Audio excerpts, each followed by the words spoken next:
എൻ്റെ പേര് ലക്ഷ്മി. നമ്മൾ നൂറിനി ഗ്രാമത്തിൽ താമസിക്കുന്നത്. നമ്മളൊരു 15 ഏകദേശം 2008 ഒരു ജൂൺ 23 ആയിട്ട് ഞാൻ എൻ്റെ അമ്മായിയമ്മ ഇളയ 2 മാമിമാരും കൂടെ ചേർന്ന് ചെറിയ രീതിയിൽ തുടങ്ങിയതാണ് ഇത്.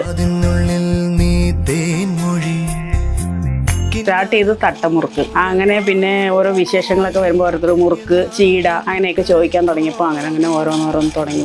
കല്യാണ ഓർഡറുകളൊക്കെ വരാൻ തുടങ്ങി. അപ്പോൾ നമ്മൾ ഒന്നും കൂടെ വലുതാക്കി. പിന്നെ കൂടെയുള്ള മാമിമാർ അവരുടെ മക്കളൊക്കെ വിദേശത്താണ് പറഞ്ഞ് അവരൊക്കെ അങ്ങോട്ട് പോകുമ്പോൾ അവർ നിങ്ങൾ നടത്തിക്കോളൂ എന്ന് പറഞ്ഞിട്ട് ഞങ്ങൾ നടത്താൻ പറഞ്ഞു. മിക്കവാറും കല്യാണ ഓർഡറുകൾ, ഫോണുകൾ, കാര്യങ്ങൾ, എല്ലാ വിശേഷങ്ങളൊക്കെ ഞങ്ങളുടെ കയ്യിൽ മുറുക്കുണ്ട്. അപ്പോൾ മുറുക്ക് എല്ലാം ഓർഡർ ഉണ്ടാവും. അതിൻ്റെ ഒപ്പം തന്നെ സ്വീറ്റ്സ് ഓർഡർ ഉണ്ടാവും. സ്വീറ്റ്സിന് നമ്മൾ പുറമേ നിന്ന് ആളെ വരുത്തിച്ച് അപ്പോൾ ചെയ്യും. നമ്മൾ ഓർഡർ ഉണ്ടാകുമ്പോൾ ചെയ്യും. പിന്നെ കുറേശ്ശേ അപ്പോൾ അച്ചാറ്, കൊണ്ടാട്ടങ്ങൾ ഒക്കെ ഞങ്ങൾ തന്നെ മാനുഫാക്ചർ ചെയ്യും. ആദ്യമൊക്കെ നമ്മൾ പുറമേ നിന്ന് വാങ്ങിച്ച് വെച്ചിട്ടുണ്ടായിരുന്നു. ഇപ്പോൾ നമ്മൾ തന്നെ ഉണ്ടാക്കി തുടങ്ങി.